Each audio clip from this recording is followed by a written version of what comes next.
More than $4 billion in deals in 24 hours as the market heads to Christmas. Tabcorp's share price surges as it wraps up a deal with Racing Victoria. And Paris is going green, literally. Welcome to Fear and Greed Business News, Australia's best business podcast. It's Tuesday, the 19th of December, 2023. I'm Michael Thompson, and good morning, Sean Aylmer. Morning, Michael. Very important day. My sister's birthday. Happy birthday, Mary Ellen. But just as important, not more important than Mary Ellen, just as important, the last 24 hours. Business deals, share price move. I mean, what a crazy 24 hours it's been. I thought we were supposed to slow down. Not yet. Isn't that funny? You do kind of expect it to kind of just head on down, just calm down a little bit as you head into Christmas. But instead, it's doing the opposite. It feels like it's actually ramping up.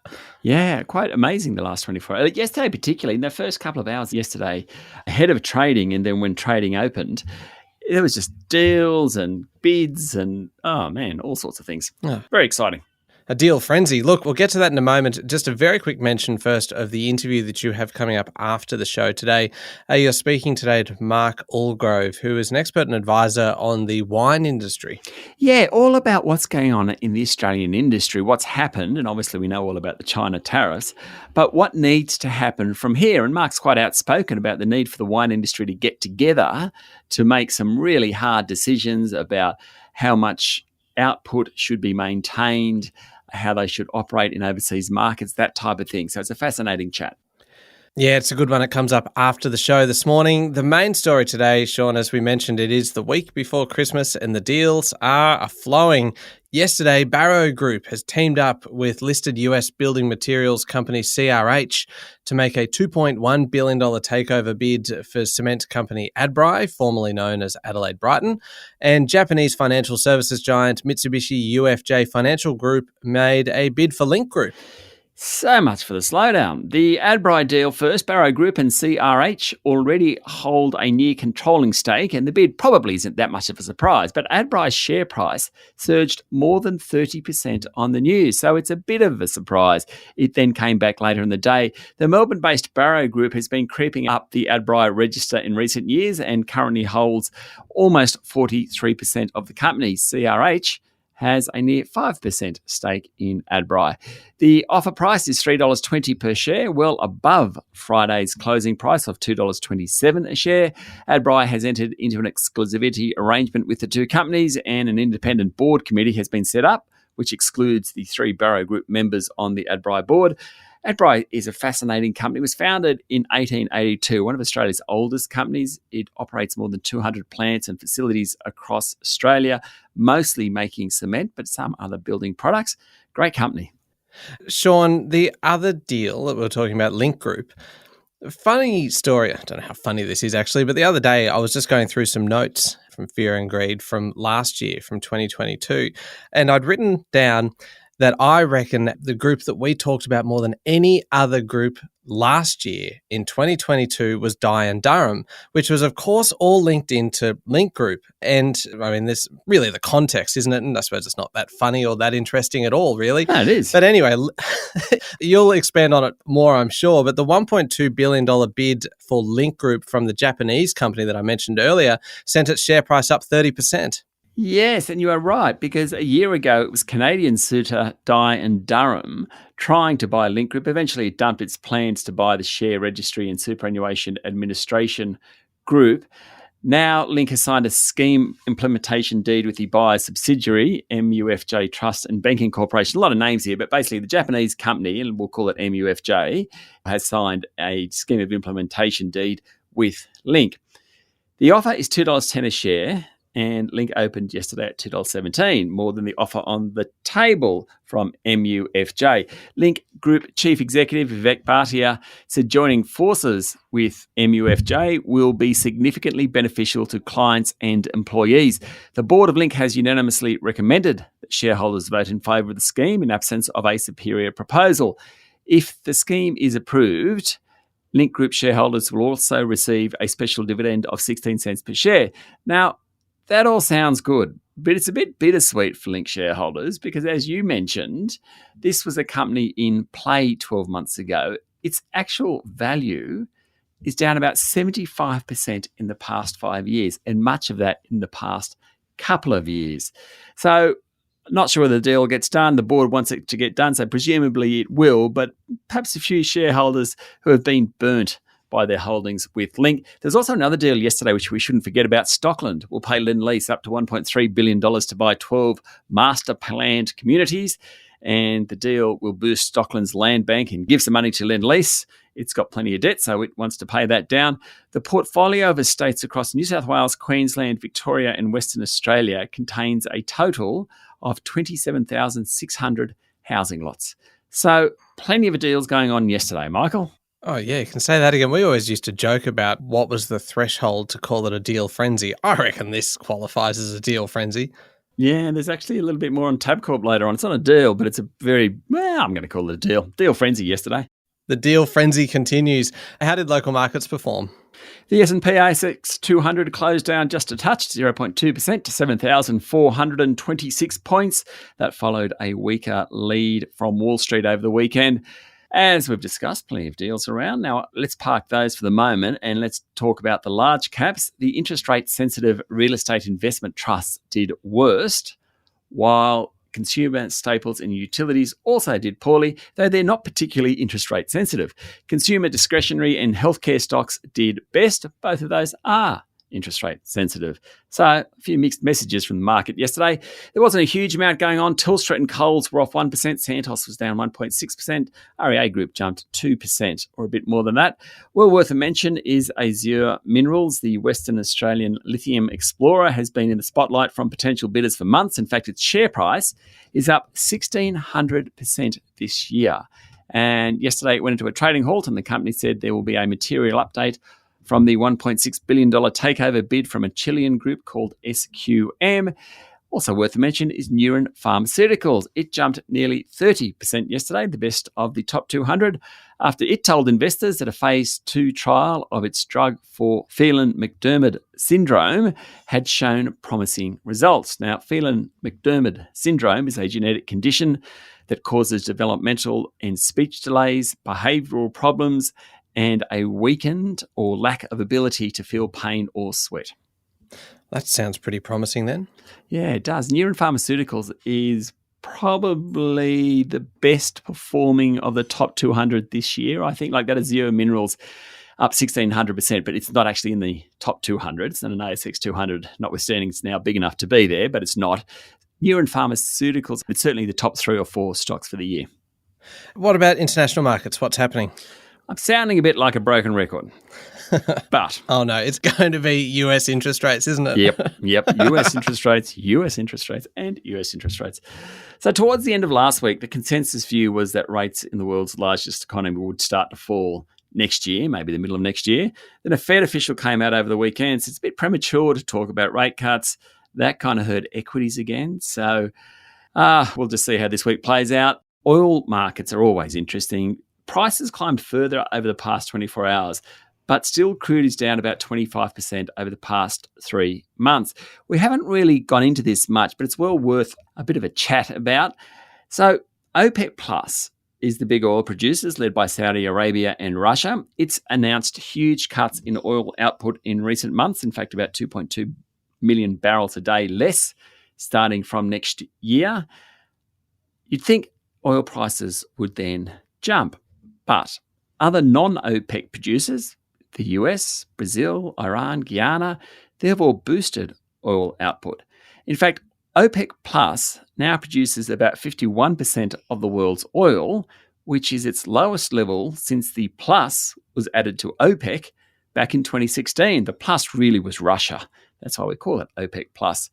But down to about half the oil's production. So they just don't have the influence that they used to have. Fascinating little marker, that one. Otherwise, gold's trading around $2,020 an ounce. Bitcoin is about $41,000 a unit. And the Aussie dollar, the mighty Aussie dollar, is buying above 67 US cents. I love that you just described the oil market as a fascinating little market. Yeah, good point. Might be understating it just a wee bit there. Look, we'll be back in a moment with the rest of the day's business news.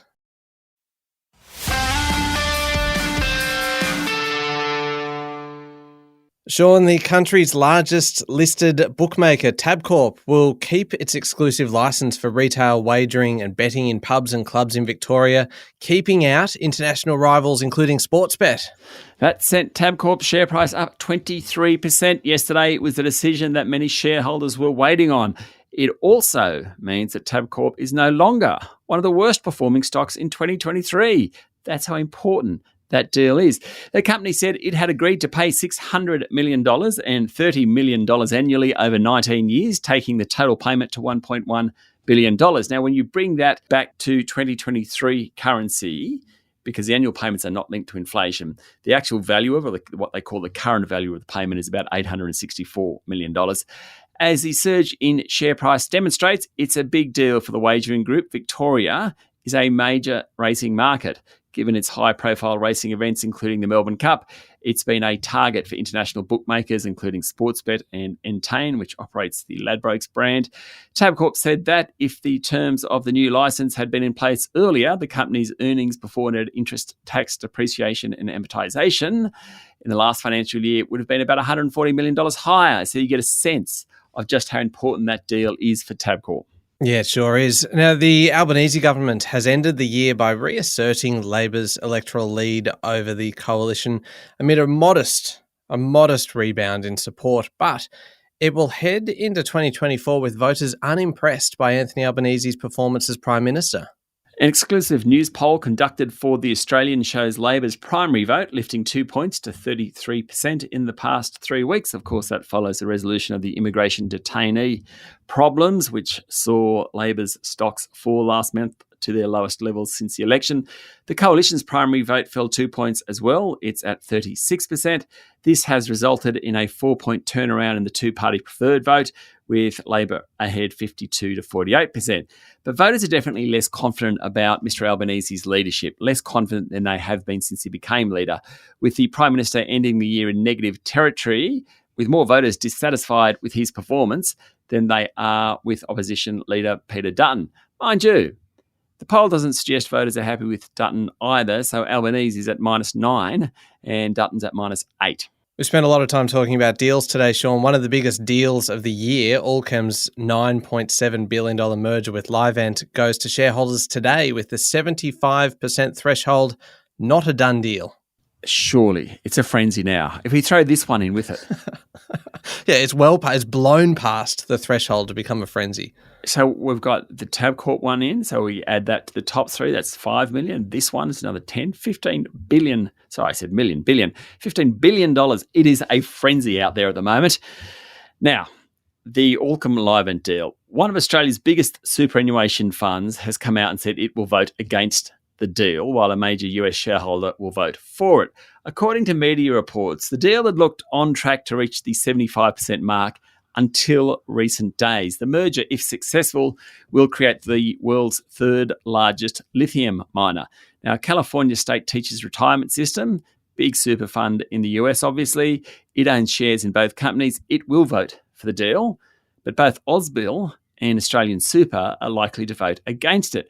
Combined, those two local super funds control around 4% of the vote in Allcem, so it's not kind of like Australian Super was in the Origin vote. It's not anywhere near as influential. Still, it's come out against it. Basically, opponents of the deal have argued that Allcem's shareholders should emerge with more than the expected 56% of the merged group, which will be called Arcadium Lithium. Anyway, it goes to a vote today, probably more likely to pass than not.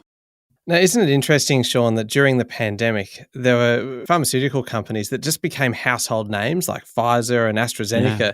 And prior to that, no one really just everyday people, I wouldn't have really ever thought about them so much, but they've just become part of the everyday vernacular. Now it's emerged that vaccine maker Pfizer paid just $29 million in local tax on its $1.4 billion of sales in Australia during the pandemic, raising questions about the adequacy of the pharmaceutical giant's tax payments. Yes, our Queensland Liberal National Party Senator Gerard Rennick has referred Pfizer's tax records to Federal Treasurer Jim Chalmers and requested the Australian Taxation Office review Pfizer's transfer pricing arrangements with its global affiliates, according to a story in the Financial Review. This gets very complicated. Transfer pricing is not something I am an expert in, and I have struggled for years over it. But basically, Pfizer's local financial accounts lodged with ASIC show it received revenue of $1.36 billion for the year ended November 30, 2022. That's the period when it sold the mRNA vaccine for COVID-19. Its reported profit from the operating activities was just $90.2 million, equal to a profit margin of 6.6%.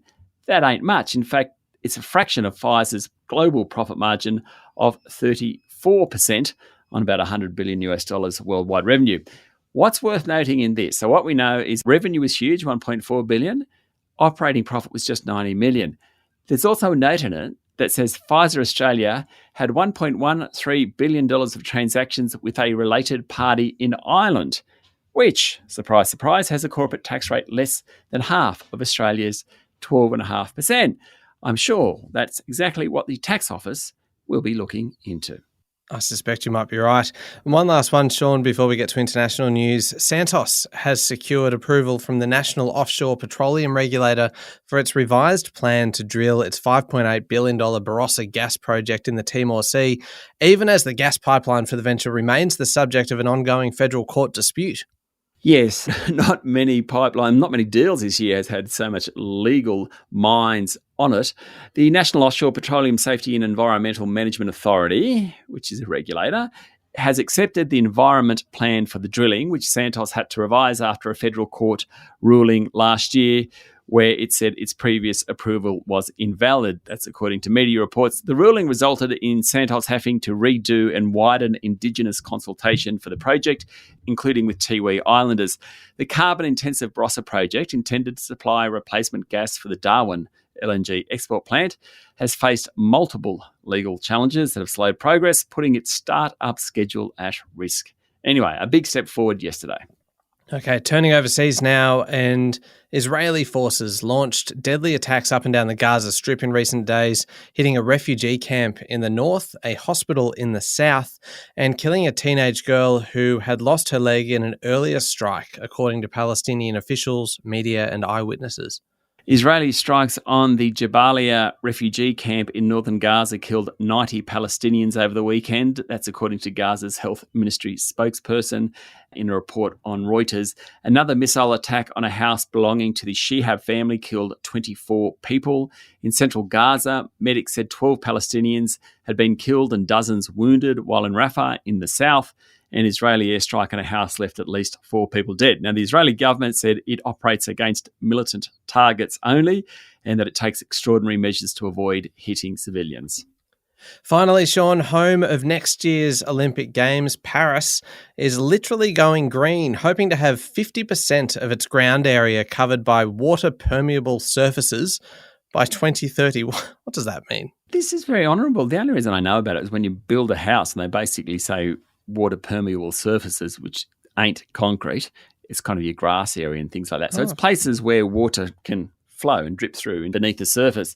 It kind of includes things like green roofs, avenues, mini gardens, new parks, obviously. And it's all in an effort to change Paris, to combat carbon emissions, reduce summer heat, which has been intensifying, and increase flood resilience.